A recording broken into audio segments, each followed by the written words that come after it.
I'm Nora Caldwell, 39 years old, and this afternoon I watched my parents stride into the glass lobby of Riverbend Memorial, asking for the grandson they once decided should never exist. The cameras over the reception desk caught everything, the way my mother fixed her silk scarf, and the way my father glanced at his watch, as if time still bowed to him upstairs. My son was closing a child's chest after a marathon surgery, and down here the past arrived in polished shoes. They didn't recognize the security chief, who looked to me for direction, or the attorney at my side, who knew exactly what papers waited in a safe, with my name on it. I could smell the sharp bite of antiseptic and hear the elevator chime, and I realized the girl they threw away was the woman making the call. Now I nodded once, and the lobby hushed like a held breath. This is where the story begins.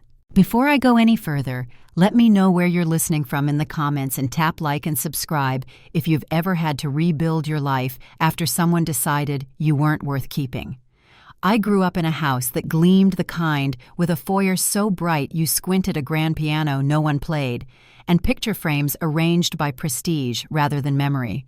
My parents, Edward and Patricia, believed excellence lived in school crests and monograms, and I was expected to glide through it all with perfect posture and a quiet smile kindness, allowed only when it didn't smudge the shine.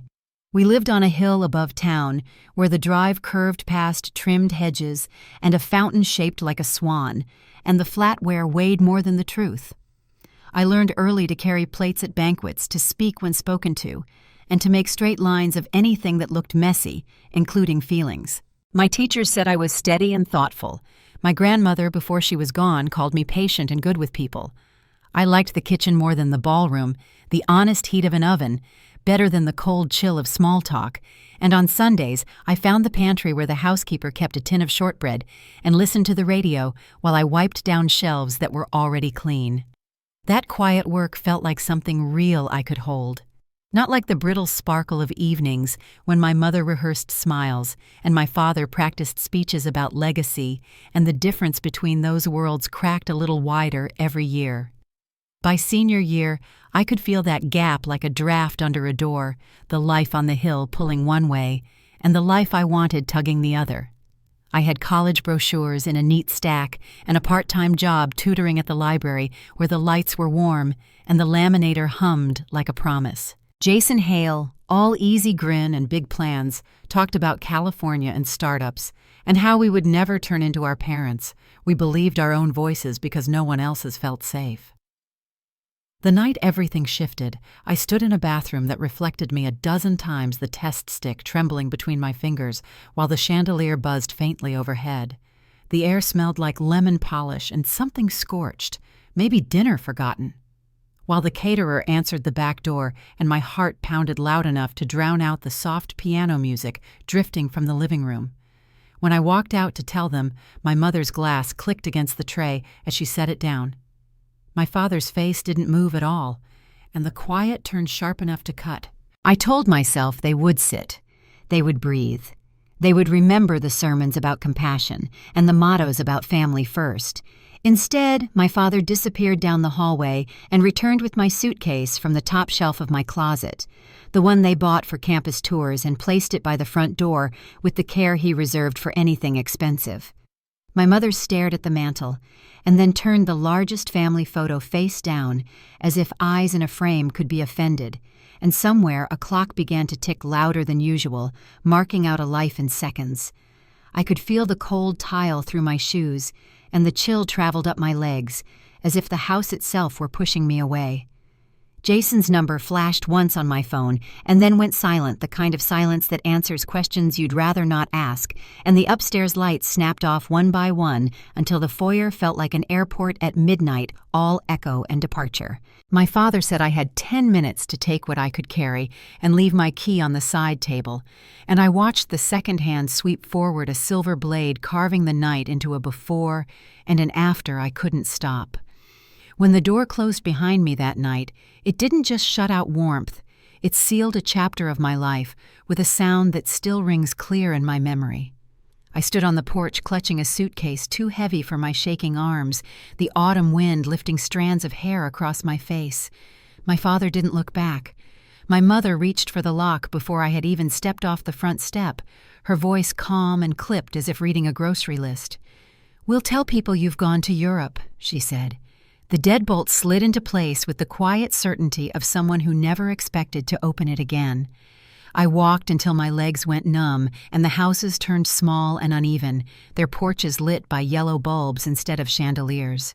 I spent the first night in a public garden on the east side of town, curled beneath the gazebo where Jason had once promised we'd build a future together.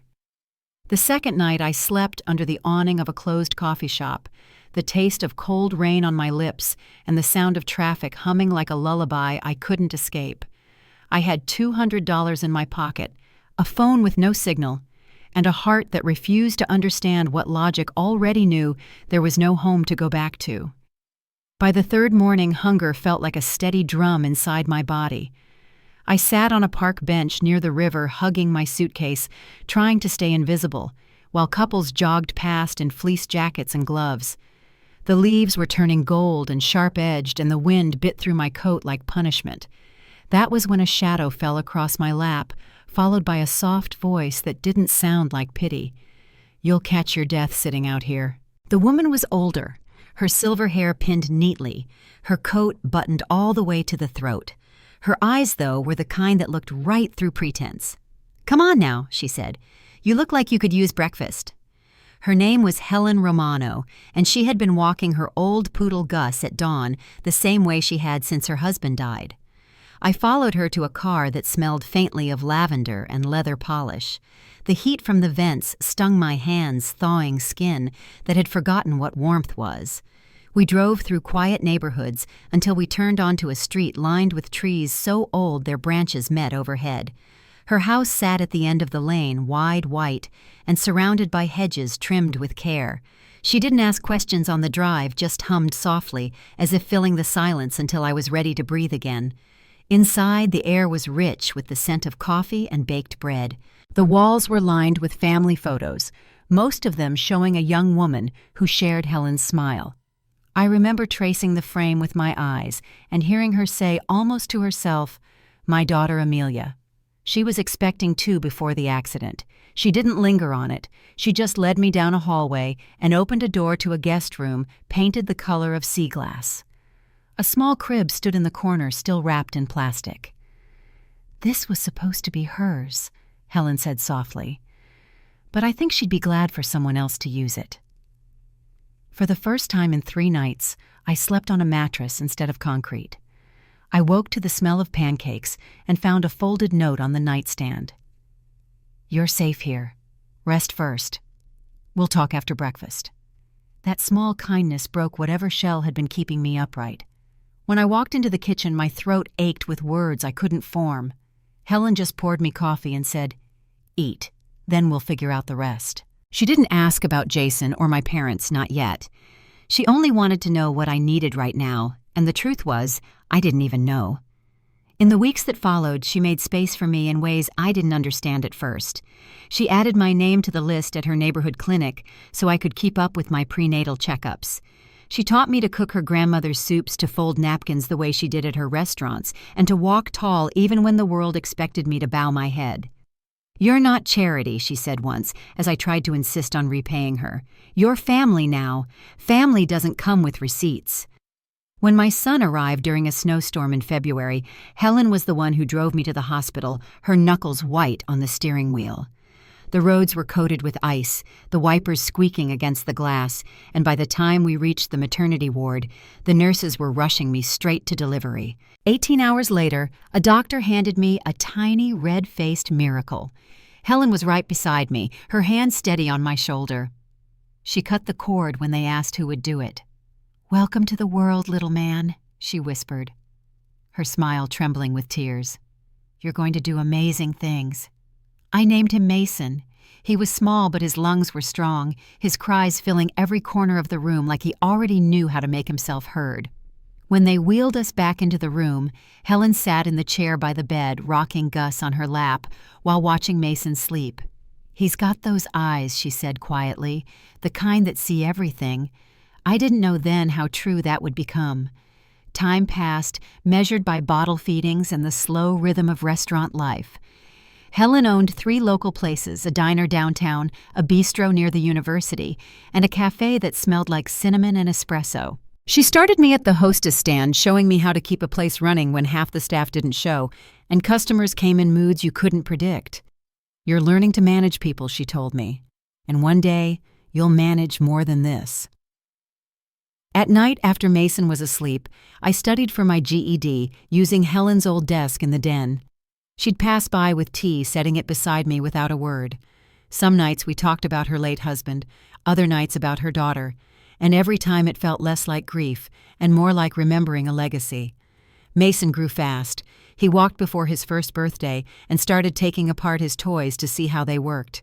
At 7, he begged Helen to let him help in the kitchen and spent hours pretending to perform surgery on his stuffed animals with spoons and tape. The boys got surgeon's hands, Helen laughed, though there was pride behind it. I saved every report card, every drawing he made of us 3 together. We weren't what my parents would have called a proper family, but we were real. The years blurred into a rhythm, school drop-offs, lunch rushes, bedtime stories. Mason skipped grades, earned scholarships, and before I knew it, he was 16 with an early admission letter to Harvard Medical School. Helen's eyes glistened when he showed her.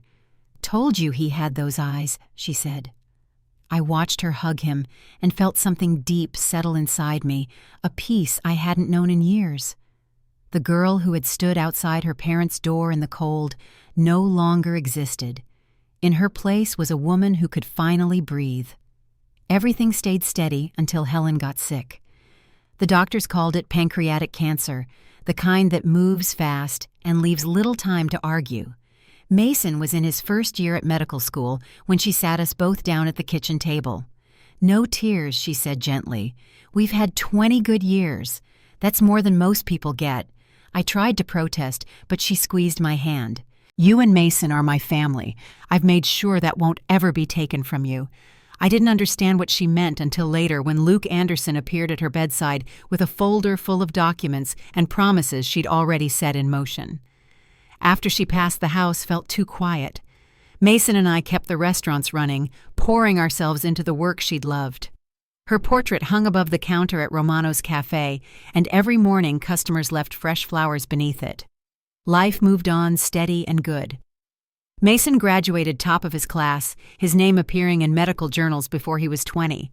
The hospital called him a prodigy, a miracle worker in scrubs. I was proud beyond words, though I could still hear Helen's voice reminding me to stay humble.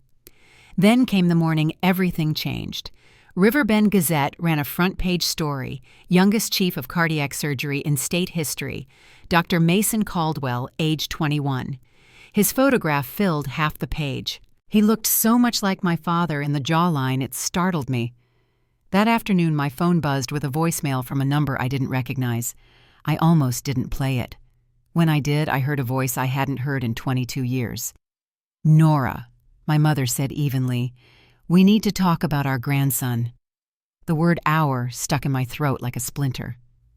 I listened to the message again, staring at the framed photo of Helen on the mantel, her kind eyes catching the afternoon light. I didn't reply, not yet, but I knew in my bones what was coming next. The past never stayed buried when money or pride was at stake. I replayed my mother's voicemail more times than I'd admit. Her voice sounded exactly as it had 2 decades earlier, measured, clipped, and impossible to read. "We need to talk about our grandson." Those 4 words erased 20 years of silence like they'd never happened. I stood in my office above the Romano Cafe, staring out the window at the late afternoon traffic, feeling the air shift around me. The world outside kept moving, horns, laughter, the smell of rain. But inside, it was as if time had folded in on itself. I didn't call her back. Instead, I forwarded the message to Luke. His reply came minutes later. "Do not respond. Let's meet tonight." He arrived after closing coat, dusted with drizzle, carrying 2 cups of black coffee, and the same calm he always did when life turned sharp. We sat at the back table under the framed photo of Helen smiling beside the first cafe she'd ever opened. I told him about the voicemail, the email that followed, and the corporate letterhead from Caldwell Investments stamped across the top.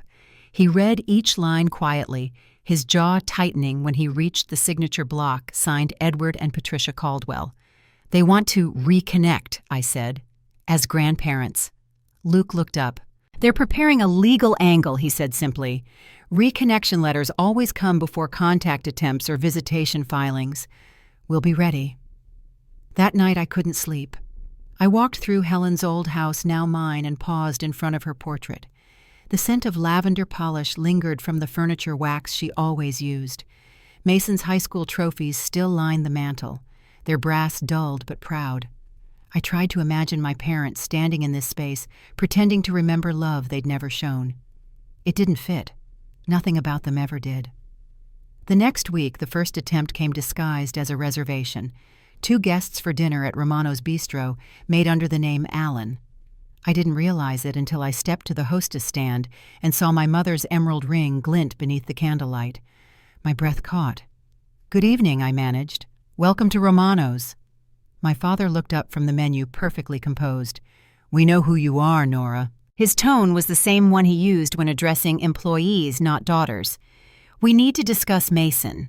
The sound of the restaurant faded around us, just the low hum of conversation and the clink of glassware. "You need to leave," I said quietly. My mother smiled as if she hadn't heard me. "He's brilliant. We've seen the interviews. You must be proud." I set their menus back on the table. "This isn't the place." My father's hand flattened against the tablecloth. "Then make it the place." Before I could answer, Luke appeared at my side. "Your table's been comped," he said firmly, signaling to security. They didn't argue as they were escorted out, but my mother turned once at the door, her eyes cold and deliberate. "You can't erase us," she said. "Not when the world already knows our name." The gifts started arriving 2 days later, a Rolex left at the hospital addressed to Dr. Mason Caldwell. Then a Montblanc pen, a first-edition medical text worth thousands, and a handwritten card signed, "Your loving grandparents." Mason brought them home confused. "Mom? Someone keeps sending me these," he said, setting the packages on the counter. "Do you know who?" I looked at the handwriting and felt my stomach drop. "Return them all," I said. He frowned. "They'll just send more." I met his eyes. "Then we'll send them back every time." By the following week, Luke called with news. "They've hired a private investigator," he said over the phone. "He's been following Mason's routine work gym hospital rounds. I'll handle it, but this won't stop until we show them what they signed." His voice steadied me, but the sense of being watched crawled under my skin. Even at the restaurant, I started noticing a dark sedan parked across the street, the same one in different spots each day. Then one afternoon, Mason called from the coffee shop near the hospital. "Mom, a woman stopped me on my way out," he said. "She said she was my grandmother." My grip on the phone tightened. "What did she say?" "Just that you've kept her from me." She knew my name. His tone wavered between disbelief and anger. "Should I call security?" "Yes," I said, "always." That night the phone rang again, this time a voice I hadn't heard since high school. "Nora, it's me. Please don't hang up." Jason's voice still carried that easy charm, only now it sounded worn like someone used to losing. I didn't answer right away. "What do you want?" I asked finally. "I saw the news," he said. "Our son's incredible." The word "our" landed like a stone. "He doesn't know you exist, Jason," I said. "Let's keep it that way." He hesitated, then lowered his voice. "That's not fair. I was 18. My parents—" "Don't," I cut in. "Don't rewrite it." There was a long pause, then he confessed what I already suspected. "Your parents reached out to me. They think if I get involved, you'll be more open to reconciliation. They're offering to help me financially if I can convince you." I ended the call without another word and forwarded the voicemail to Luke. When he listened, his tone shifted from calm to deliberate. "They're working together," I said. "Good," he replied. "A conspiracy leaves evidence. Forward everything. Helen made sure we'd have protection for this exact moment." Over the next few days, the truth surfaced piece by piece. Emails between my parents and Jason detailed their plan phrases like rebuild family trust and shared media opportunity. The last message carried a line that made my stomach twist. consultant Caldwell Industries Family Relations. Jason had actually accepted a paid position to manipulate me. Luke printed every page, sealing them in a folder. "We'll use this if they push further," he said. They did. The following Tuesday, I walked into Riverbend Memorial's lobby to deliver Helen's scholarship paperwork and found chaos. Security stood by the reception desk. My parents were there, impeccably dressed, demanding to see Mason. "We're his grandparents," my mother declared loud enough for everyone to hear. "We've been denied access to our only grandchild." Visitors had stopped to watch. Phones were already recording. My father gestured toward the hospital logo. "We've donated millions to this institution," he said. "We're not leaving without seeing him." By the time I reached them, their performance had drawn a small crowd. Luke arrived moments later, calm and unreadable. The security chief turned to me. "Mrs. Anderson, how would you like us to handle this?" My mother froze at the name. "Anderson?" she repeated. "You remarried." Her gaze darted between Luke and me. "You gave our grandson another man's name. He never had yours," I said. "You made sure of that 20 years ago." The elevator doors opened behind me, and Mason stepped out, still in surgical scrubs, exhaustion in every line of his face. He looked at the scene, the security, the cameras, the strangers watching. "Are these the people who've been stalking me?" he asked. I nodded. "Then I want them removed," he said. He didn't raise his voice, didn't even look at them again. "Now." Security escorted my parents out while reporters whispered, their phones still recording. But the confrontation didn't end there. That evening, Channel 7 aired a segment titled, "Estranged Family Pleads for Reunion with Surgeon Grandson." My mother sat in a cream suit beside my father, her handkerchief folded neatly in her lap. "We forgive our daughter," she said into the camera. "We only want to be a family again." The word forgive echoed like a slap. Luke muted the television. "They just made their biggest mistake," he said quietly. "They admitted wrongdoing on record. We have everything we need." I stared at the screen, at my parents smiling for an audience who didn't know what they'd done, and felt the years compress into a single steady resolve. The next morning, the hospital board called me in. The chief administrator, Dr. Morrison, sat behind his polished desk, his voice cautious. "The situation with your parents has become complicated," he began. "The Caldwells have been generous donors for over a decade. The board is concerned about optics." "Optics," I repeated. He cleared his throat. "Perhaps one supervised meeting would resolve the issue." I leaned forward. "Would you meet with people who abandoned you when you were 17 and pregnant?" He looked down, flustered. "It's not my decision, but Dr. Mason's position. Are you threatening my son's job?" "No," he said quickly. "Just considering all angles." By the end of the week, whispers had followed us everywhere. Customers at the cafe offered unsolicited advice about forgiveness. Reporters called the restaurant asking for statements. Even some of my staff avoided eye contact, unsure which story to believe. Through it all, Luke stayed steady, gathering evidence and preparing for what he called the turn. Late one night, Mason came home after a double shift. He dropped his keys on the counter, shoulders heavy. "Mom," he said, "3 of my surgeries were delayed today because reporters kept trying to sneak into the OR. I can't keep working like this." I started to apologize, but he shook his head. "It's not your fault. Maybe if I just met with them once, just to tell them to stop." I reached for the folder on the counter, thick with documents and signatures. "They signed papers saying you don't exist to them," I said. "You need to see them." He sat beside me, scanning the lines with the same focus he used in surgery. October 15th, 2004, he read aloud. "We, Edward and Patricia Caldwell, hereby relinquish all parental rights and responsibilities to Nora Caldwell and any children born or unborn." His hands were steady, but his knuckles had gone white. "They wrote this while you were pregnant with me." I nodded. He set the paper down gently. "Tell me everything he said." And so I did. The 10 minutes, the suitcase, the park bench, the woman who saved us both. When I finished, he was quiet for a long time. "Then Helen was the real grandmother," he said finally. "She's the reason we're here." His voice softened. "She left me something, didn't she?" I looked toward Luke, who had been standing quietly by the door. He nodded. "She left everything with protections. And your grandparents can't touch a cent." Mason leaned back, exhaling slowly. They don't know that yet. Luke's expression sharpened. No, he said, but they're about to find out. Outside, the rain began again, soft against the windows, steady as the promise we'd made to protect what Helen built. I turned off the light and sat in the dark, the sound of rain filling the silence my parents had created long ago. The storm was gathering again, but this time it wouldn't be me standing outside. The days that followed felt like living under glass. Every move we made echoed louder than it should have. Mason's photo was still plastered across news sites, but now the headlines focused on the spectacle at Riverbend Memorial. Strangers had opinions about people they'd never met. Some called it a family misunderstanding, others labeled it cruelty. The truth sat somewhere between quiet and waiting. Luke spent most nights at the dining table with his laptop open, piecing together a timeline of every contact my parents had initiated.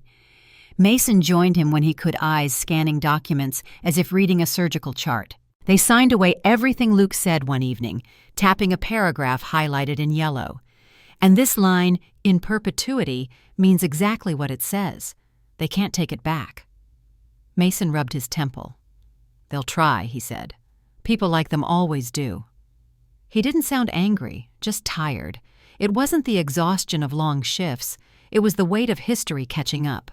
I could see it in the slump of his shoulders and the way he avoided the television when the local news replayed the footage from the hospital lobby. 3 nights later, Luke came home with a folder thicker than before. There's something else, he said, setting it on the table. Elena Helen left more protections than we realized. He handed me a worn document, the pages soft from age. Across the top, her handwriting read, Addendum to Estate Plan. Below paragraph 4 stood out in clean legal print. Should any biological family who abandoned Nora Caldwell or her offspring attempt contact after financial or public success, all claims are void and inheritance rights permanently revoked. I traced the words with my finger, feeling the steadiness Helen had lived by. She knew this would happen, I said. Luke nodded. She did. And she made sure you'd have every shield you'd ever need. By the next morning, my parents had found a new way in. A hand-delivered envelope arrived at the restaurant, no return address, just my name written in my mother's script. Inside was an invitation to dinner at their preferred restaurant, Le Marché, printed on heavy cardstock. Beneath it, a note in my father's precise handwriting read, A family discussion. Strictly private. 7 p.m. Saturday. Luke leaned against the counter as I showed him. You know this isn't about reconciliation, he said. It's a setup. I nodded. Then let's hear what the setup sounds like. Le Marché hadn't changed in 20 years. The same white tablecloths, the same polished silver, the same maitre d', who recognized my parents by name but hesitated when he saw me. Mrs. Caldwell, he started, then corrected himself. Ms. Anderson, welcome. I followed him through the hushed dining room to a corner booth where my parents sat waiting, immaculate as ever. My mother wore pearls that gleamed under the chandelier. My father folded his napkin with the precision of a man arranging a contract signing. Thank you for coming, my mother said. Her tone was light, but her eyes measured every move I made. Let's skip the small talk, my father added, sliding a leather folder across the table before the water glasses arrived. We have a proposal. Inside was a formal agreement stamped with Caldwell Industries' seal. It outlined a trust fund in Mason's name, $5 million up front, another $5 million when he joined the company board. We're offering to secure his future, my father said. And in return, we'd like a public reconciliation. A photo, a press release, nothing complicated. I looked at them both. Then at the paper, every clause typed in the same cold font my father used for business mergers. You're trying to buy him, I said. My mother's smile didn't falter. We're investing in our legacy, she replied. Mason is a Caldwell. He should benefit from that name. Luke, who had sat quietly beside me until then, opened his briefcase. You might want to reconsider this approach, he said calmly, because we know about your consultant. My father's jaw tightened. Excuse me. Luke lifted a printed email. Jason Hale, the man you paid to rebuild trust with Nora.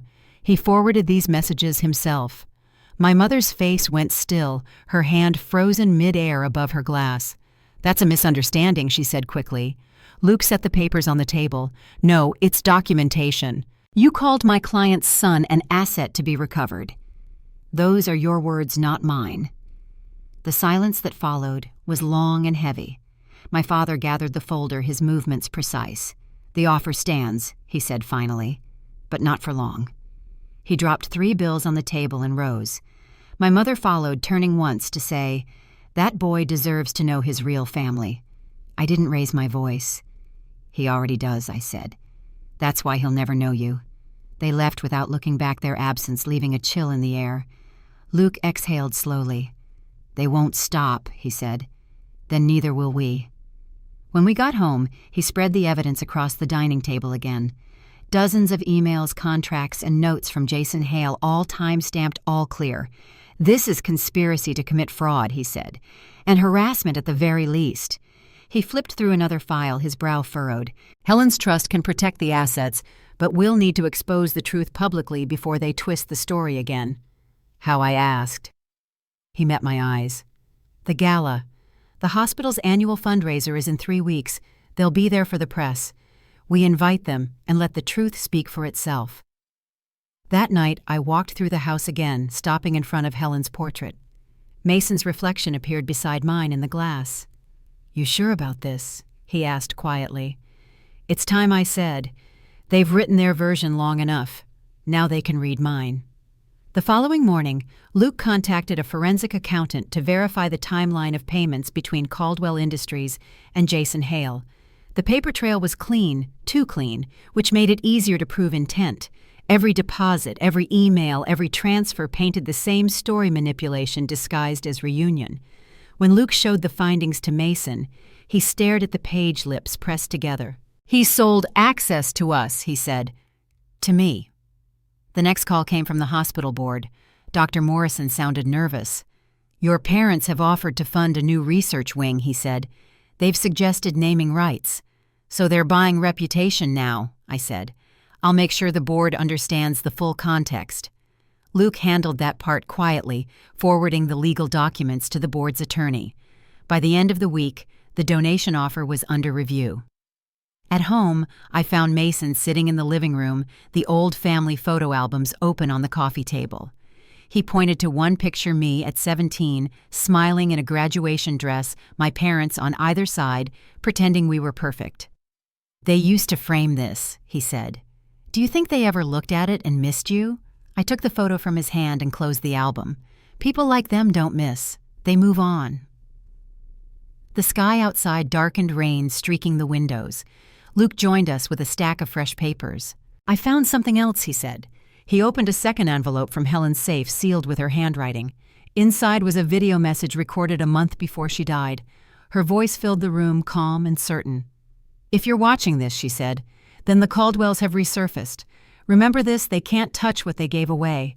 Not your peace, not your son, not your future. Let the truth stand on its own." Mason's eyes glistened in the flickering light of the screen. When it ended, he wiped his face and said, "Then let's make sure everyone sees it." Luke nodded. "We'll send the invitations tomorrow. Every board member, every journalist, every donor and them." I looked at the calendar on the wall, the date circled in red. The storm that had started 20 years ago was about to find its reckoning. Outside, thunder rolled across the sky, low and distant, the sound of something inevitable drawing closer. And for the first time in years, I wasn't afraid of it. I was ready to let it break. The invitations went out the following morning, thick white envelopes sealed with gold foil, each one hand-addressed by me. One for the hospital board, one for the press, and 3 for the people who had spent the last months chasing our peace through headlines and backroom deals. I wrote them in ink so there could be no mistake in my intention. You are cordially invited to the Riverbend Memorial Gala to receive your inheritance from the estate of Helen Romano. Formal documentation will be provided. Luke glanced at the stack before I mailed them. "You're certain?" he asked.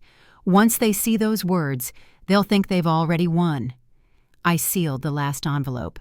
"That's the idea," I said. Mason stood by the doorway, still in his scrub's arms crossed over his chest. "You really think they'll show up?" he asked. Luke smiled faintly. "Egos like theirs don't miss the chance to be seen." The weeks leading up to the gala passed in careful silence. The hospital released a statement confirming Mason's keynote speech about legacy and family, and the press listed the Caldwells among the expected guests. Their attendance alone was enough to draw cameras. Luke arranged security and ensured every piece of documentation from the abandonment papers to Helen's video message was cataloged and notarized. They built their lives on appearances, he said, so we'll let appearances undo them. The night before the event, Mason rehearsed his speech in the living room. He'd written it himself, every word deliberate. "You sure you want to talk about family?" I asked, watching him pace. "It's what people expect," he said, "and it's what they'll remember." He smiled slightly. Besides, Grandma Helen deserves her story told right. Saturday arrived bright and cold, the kind of day where the air carried a shimmer of anticipation. Riverbend's ballroom glowed under chandeliers, each table set with white orchids and polished silver. The name cards gleamed in neat rows: donors, physicians, administrators. At the center, Table 1 waited for the Caldwells. They arrived 10 minutes before dinner, just as Luke predicted. My mother wore a navy Chanel suit, the same shade she'd worn at my high school graduation. My father's cufflinks caught the light with every movement, and Jason Hale trailed behind them in a rented tuxedo, one size too small. I watched from across the room as they shook hands with guests, laughing, as if the past 20 years were nothing more than a misunderstanding. When the lights dimmed, the master of ceremonies took the stage. "Please welcome our keynote speaker, Dr. Mason Caldwell." The applause was polite, expectant. Mason stepped forward, not in a tux or even a suit, but in his hospital scrubs and white coat. The room quieted, surprised. "Good evening," he began, his voice steady through the microphone. "Tonight we're here to celebrate family, not just the one we're born into, but the one that shows up when life gives you no reason to believe in it anymore." A ripple of murmurs swept the room. My mother's smile faltered, her hand tightening around her wineglass. Mason paused, glancing toward Helen's portrait displayed on the large screen behind him. 21 years ago, a 17-year-old girl was thrown out of her home for being pregnant. She slept in parks, ate from vending machines, and believed her life was over. But someone, a woman who owed her nothing, found her. Helen Romano. She became her family. She became mine. Every eye in the room shifted toward me. My parents sat frozen, their smiles stiff. Mason continued, "Helen taught us that family isn't blood, it's presence, it's love without condition. And that's the kind of legacy I'm proud to carry." The screen behind him flickered, then came alive with a familiar face. Helen appeared, her voice clear and warm. "If you're watching this," she said, "then my grandson Mason is standing where he was meant to be. And to those who once abandoned him and his mother, yes, I know you're here. Let this serve as a reminder," the audience murmured. Cameras turned toward Table 1. "You threw away what you didn't understand. You cannot take it back now. What's done is done." My mother's hand shot up to her mouth. My father muttered something to her, his face pale beneath the chandelier light. Jason Hale shifted in his seat, fidgeting with his tie. Helen's message ended with her usual calm smile. "To my real family, Nora, Mason, and Luke, carry this forward. Build something that lasts. The rest of them," she paused, "are ghosts." The lights rose. Mason looked toward me. "Mom," he said, "would you join me?" My legs felt heavy as I walked to the stage, the eyes of 500 people following. Luke joined us, a folder in hand. "Before we continue," Mason said, "there are documents you should see." My parents rose from their seats. "This is outrageous," my father barked. "You will regret this spectacle." Luke opened the folder calmly. "Mr. Caldwell, these are your signatures dated October 15th, 2004. You relinquished all parental rights to Nora Caldwell and any children born or unborn. The clause reads in perpetuity." Gasps rippled through the ballroom. My mother shook her head. "We didn't know what we were signing." Luke lifted another page. "You both hold law degrees. Ignorance won't apply here." Jason tried to stand, but 2 security guards stepped forward. "Sit down, Mr. Hale," Luke said. "We'll get to you shortly." My father's voice rose again. "This doesn't void blood. He's our grandson." Mason leaned into the microphone. "You signed that away before I was born," he said. You chose reputation over family. You can't undo that choice now." The room was silent except for the sound of cameras clicking. Luke turned to the audience. "For those who wonder if this is personal, yes it is, but it's also legal. The Romano estate explicitly forbids any biological relatives who abandoned Nora or Mason from claiming financial or public benefit from her legacy." Then, from the back of the room, the doors opened. A process server walked in, followed by 2 uniformed officers, Edward and Patricia Caldwell. "Jason Hale," the woman announced. "You've been served." She handed each of them a packet restraining orders, evidence of harassment, and notice of pending charges for conspiracy. My mother stood trembling, her pearls rattling against each other. "You planned this," she whispered. I met her gaze. "No. You did 20 years ago when you turned your backs on us." The officers guided them toward the exit, the crowd parting in stunned silence. My father muttered something about suing, but no one seemed to care. Jason trailed behind, head bowed. The doors closed, and the sound echoed like the final note of a song that had played too long. When the applause began, it wasn't loud, it was steady, almost reverent. Mason took my hand, and together we looked out at the audience. "Family isn't built on bloodlines," he said into the microphone. "It's built on love and accountability. Tonight, we honor that truth." The ovation swelled, and I caught sight of Helen's portrait glowing on the screen, her smile soft and knowing. For the first time in 2 decades, the air felt clear. As the lights dimmed and the orchestra began to play again, Luke leaned toward me. "They'll leave town by morning," he said quietly. "They have no choice now." I nodded, watching Mason step down to greet the first scholarship recipients from the new Romano Foundation. The young mothers smiled shyly, their hands trembling as they shook his. Outside, flashes from reporters' cameras lit the night sky. Somewhere I knew my parents were already planning their next statement, but it wouldn't matter anymore. The truth was out, and it had its own voice now. As I stood under the warm light of the chandeliers surrounded by people who had chosen to stand with us, I realized that Helen's words had come true. We were free, not because justice had been handed down, but because we had finally stopped asking for permission to exist. The music carried through the room calm and steady. Mason smiled at me from across the crowd, and in that moment, I knew what came next wasn't about revenge. It was about rebuilding, and the first brick had already been laid. The night of the gala ended long after the cameras stopped flashing. The ballroom emptied slowly, leaving the faint scent of orchids and champagne in the air. Mason stood near the stage, still in his scrubs, speaking with the first scholarship recipients. Their faces shone with a mix of nerves and gratitude, each of them young and carrying stories that echoed my own. Luke gathered the remaining documents from the podium, sliding them into his briefcase with quiet precision. Outside the parking lot, buzzed with reporters, but security held them back. When the last guest had left, I stood beneath the chandelier one more time, staring up at the glass crystals that caught the light like frozen stars. For years, I dreamed of peace without realizing what it might look like. Tonight, it looked like truth spoken aloud, with nowhere left to hide. We drove home past midnight. Mason rode in the back seat, his head resting against the window. Luke's hand found mine on the console. Neither of us spoke until the house came into view, Helen's house, the one that had become our shelter, our inheritance, and our proof that love could rebuild what blood had broken. When the headlights swept across her portrait through the living room window, I thought of her voice from that final message. Let the truth stand on its own. By morning, the story had spread across every major network. Clips from the gala ran on repeat. My parents being served papers, Jason led out under police escort Mason's speech, quoted in full. The hospital's media office issued a brief statement praising Mason's courage and confirming the partnership with the Romano Foundation.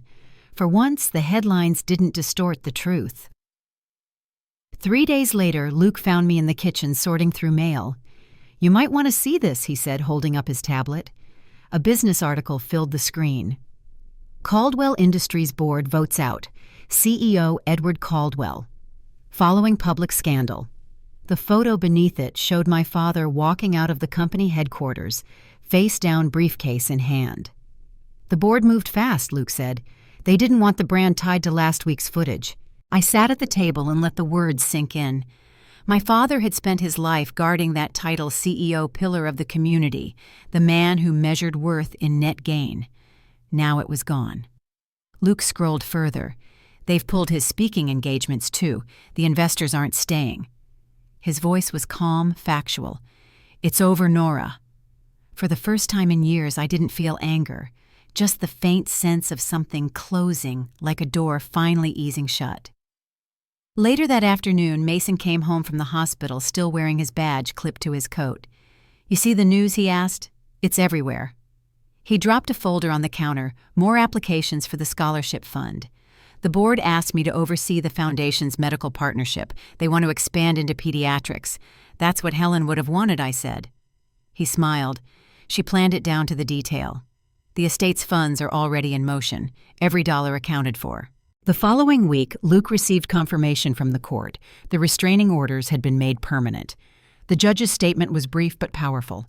Any future contact by Edward and Patricia Caldwell or Jason Hale shall constitute harassment and be subject to immediate penalty. When Luke read it aloud, Mason exhaled slowly. "So that's it. They can't come near us again." "Not legally," Luke said, "and not without consequences." He closed the file. "It's finally finished." But it wasn't finished for them. News broke that Jason's bankruptcy hearing had reopened after investigators discovered concealed assets, hidden accounts tied to his consulting deal with my father. The same week, a follow-up story revealed that my parents had tried to contest the restraining orders and failed. A photo accompanied the article, my mother leaving the courthouse, sunglasses hiding her face, my father beside her looking smaller than I remembered. I didn't save the article. I didn't need to. Some images speak for themselves. By the end of the month, the Romano Foundation opened its first facility, the Helen Romano Center for Young Mothers. The building had once been a vacant clinic downtown, but now it gleamed with fresh paint and soft lighting. The lobby smelled of lavender, the walls lined with photographs of Helen and the women she'd helped over the years. Mason led the first tour for local reporters. "Our mission is simple," he told them.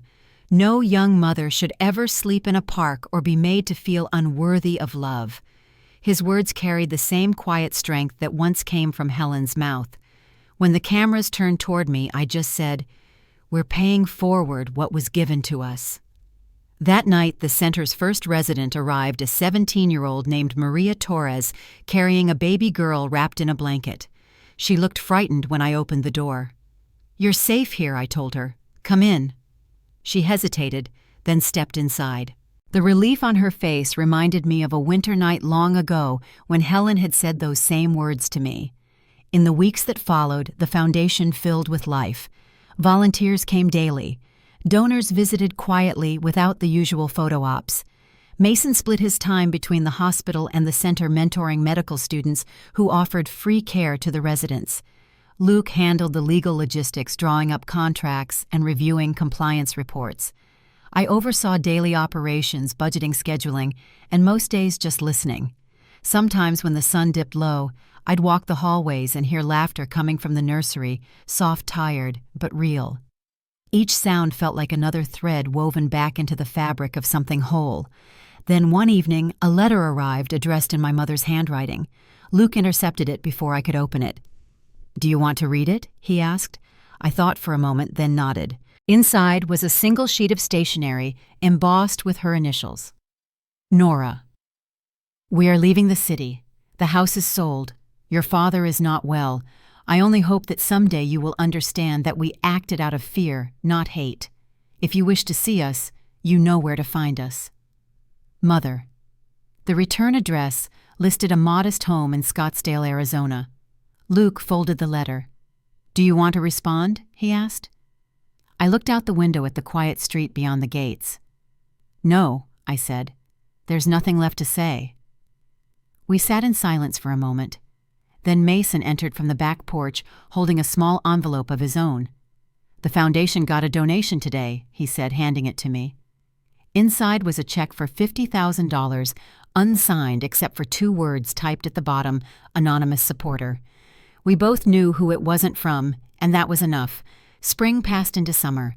The foundation grew 10 families, housed 4 scholarships awarded, and 1 new partnership with the medical school at Riverbend University. Mason's work appeared in medical journals, and his name was whispered with respect across the profession.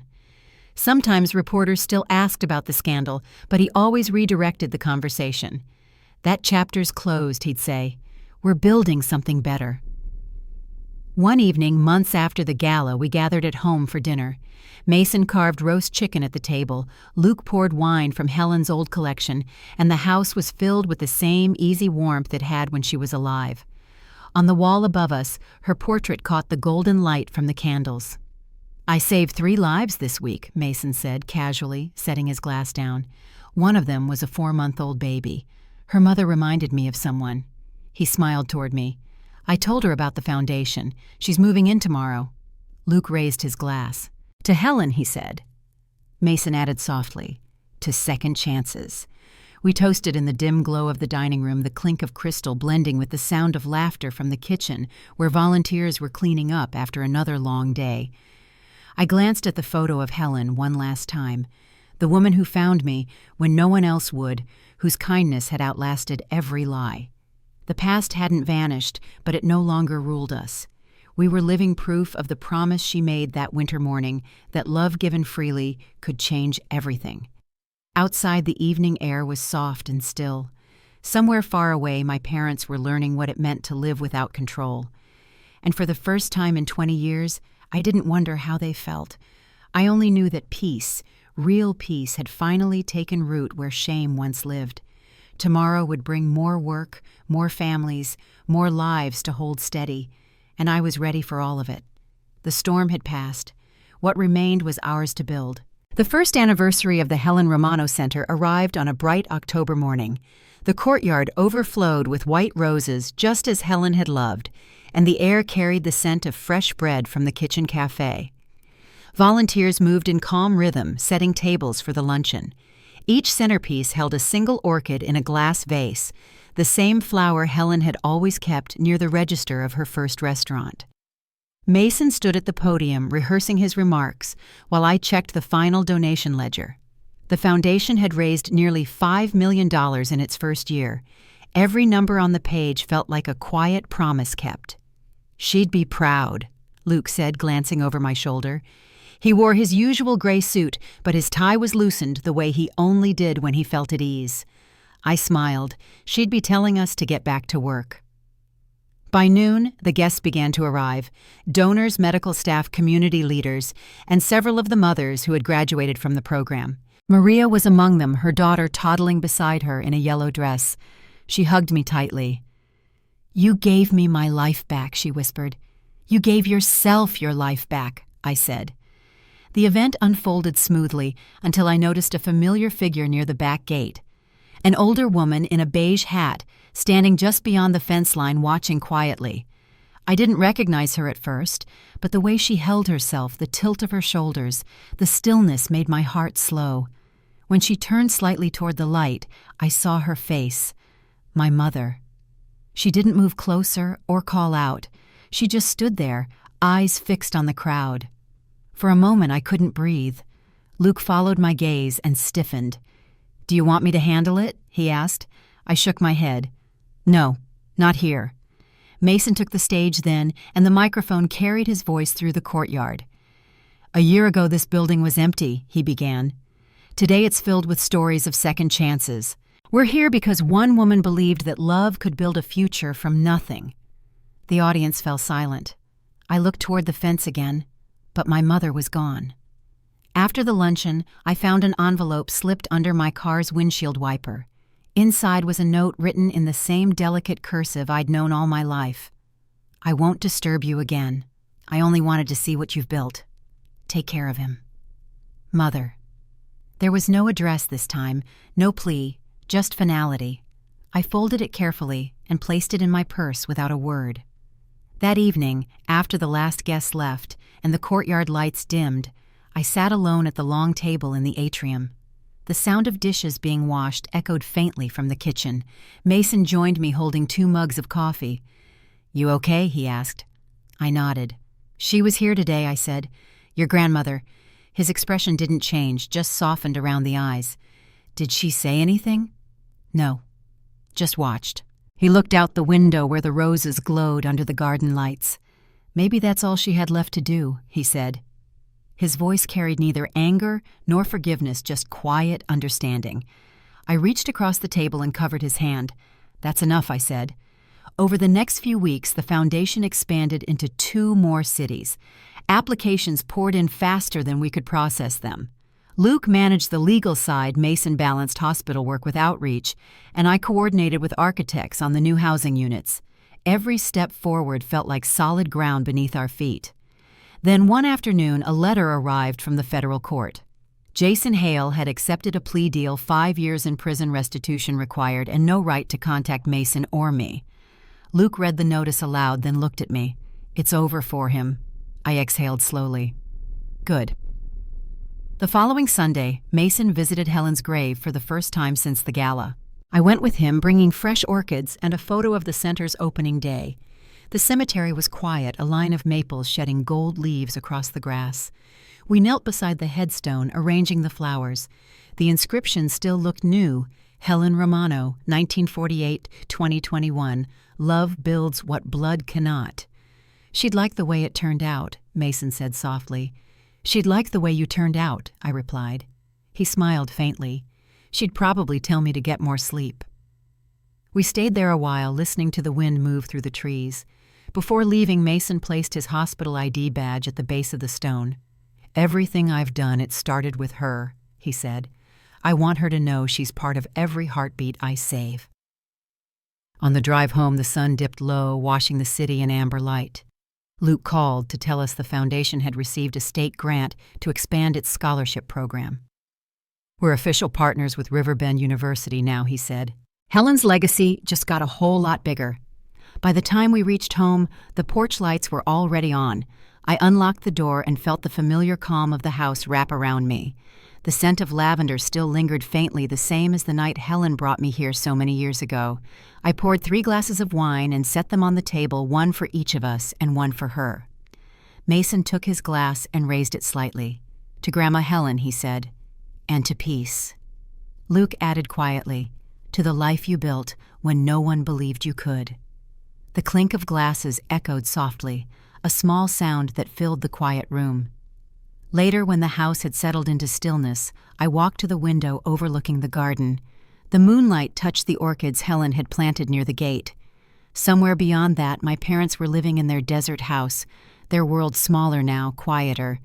I didn't wish them harm, only distance. The foundation's website pinged with a new donation notification, a single name, anonymous, followed by a brief note. For every young mother who needed someone like Helen. The message came with no return address, no clue. Mason leaned over my shoulder, reading it with a faint smile. Looks like we're not the only ones who remember her. I turned off the light and let the room fall into darkness, the only glow coming from the screen. The quiet hum of the house sounded almost like Helen's voice, low and steady, reminding me that love had been the answer all along. Outside, the roses swayed in the wind, and for the first time in years, the past didn't feel like something to escape. It felt like soil, rich deep and ready for whatever came next. Tomorrow we would meet new residents and plan another wing. The work never ended, but that was the point. Helen's promise had become our purpose, and it was still growing. As I turned away from the window, I caught sight of her portrait above the fireplace, her kind eyes meeting mine across the years.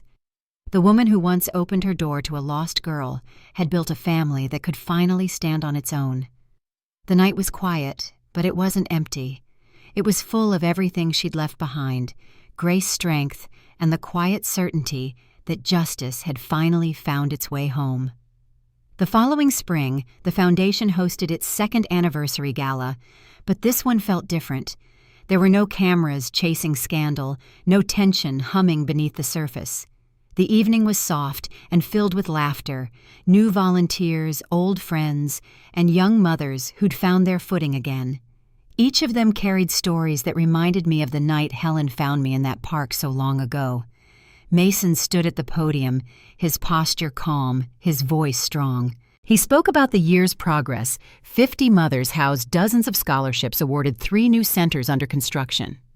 Behind him, a photo slideshow played quietly, babies growing into toddlers, young women graduating, and volunteers building nurseries painted in warm light. When he finished, the audience rose in applause, not for him, but for what he represented, hope made visible. Afterward, we stepped out onto the terrace to breathe in the cool night air. The city lights shimmered beyond the river, and the hum of conversation drifted through the open doors. Mason leaned on the railing, gazing toward the skyline. "Do you ever think about them?" he asked.